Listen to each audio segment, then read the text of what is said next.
รีวิวและมีกับแล้วสี่ว่ายาสุดต้องราคาประหยัดแล้วในตอนหน้าจอเจ้าจุดยีนิ้ววันหน้าจอ IPS LCD คาลิเบรอีปัวนังเก่าเฮิร์ตจากการใช้งานจริงเราเหล่าหูเต้าเตียกู้ยหน้าจอหูเต้าเตียกู้ลื่นเกินเก่าเทียความสว่างสูงสุดเนี่ยเจ้าปัวนิดให้จอการใช้งานทั่วไปนักกู้ฉีดเต้าเตติเชียเจ้าเราหมูสู้แดดว่าลูเชียเต้าออกกันแจ้งได้ดังจีชัวแนะนำบริจาคสู้จีชัวเต้าให้วิธีขอหน้าจอในความสว่างน้อยไปเทียนึกกูลองจะได้อันใดกับแล้วว่ายา HyperOS 1ได้ที่ชีตัดสินว่าปัจจุบันตัดสินว่านึกกูอัปเดตเต้า HyperOS 3ยาอันใดกับจ้องได้จากการใช้งานจริงนั่นแหละทำให้เต้าอัพ HyperOS 3ได้ผู้เต้าเตียนึงลื่นไหลกว่าเดิมยาชีบอกความแตกต่างอย่างชัดเจนได้นึกกูลองจะได้ชิป MediaTek Helio G81 Ultra ได้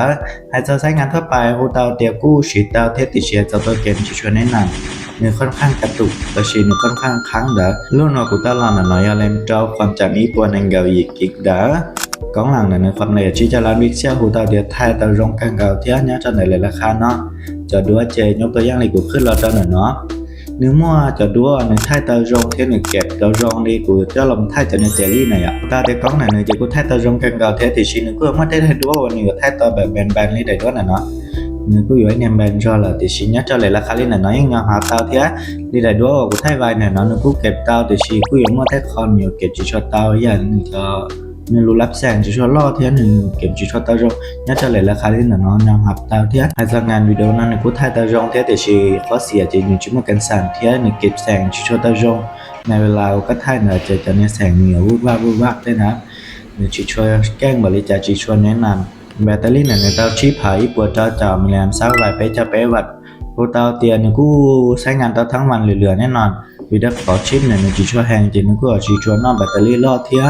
อีกอย่างหน้าจอเนี่ยเจียหน้าจอมาเลยเป็นจีนอกแบตเตอรี่ล่อบริจาคจากการใช้งานเราโมเลอร์ผู้เต้าเตียนอื่นเทสทอนจริงเนี่ยจะเรื่องแบตเตอรี่เนาะจากการใช้งานเนาะจินใช้เรื่องแบตเตอรี่เนาะวิดีโอขอมีทนจริงกูใช้งานเราเต้าเรื่องเด่นๆนั่นแหละรุ่นนั้นหูตาเตียยรุ่นวันนี้นะจะไปใช้ได้กันแบบเทียดิฉันให้จะด้านกล้องเราจะมาข้างหลังสูงๆเทียให้จะด้านตัวเกมเราจะมาข้างหลังสูงๆนี่รุ่นวันน่าจะล่อเทียหนึ่งชีใช้งานตาจงน่าจะลื่นไหลเทียอีกอย่างยังตาอัปเดต HyperOS 3.0ได้หูตาเตียนลื่นไหลกว่าเดิมเทียรุ่นนั้นเนื้อกู้แบบเทียพอใช้งานได้ดิฉันก็เล่นเกมแล้วชีก็เน้นกล้องกันนะกู้ชิชัวไหวเทียนี่เนาะเทียอีกอย่างจะนึกว่าโฆษณาดาวแห่งรุ่นน่ะเนาะหูเต้าเตียโฆษณาเนาะหูเต้าเตียดาวแห่งและมีเนาะ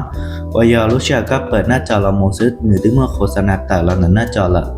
จีไฮจอก็เข้าจากเนี่ยแอปลิ้นแอปเซลมีที่ไหนเราเนี่ยโฆษณาเต็ม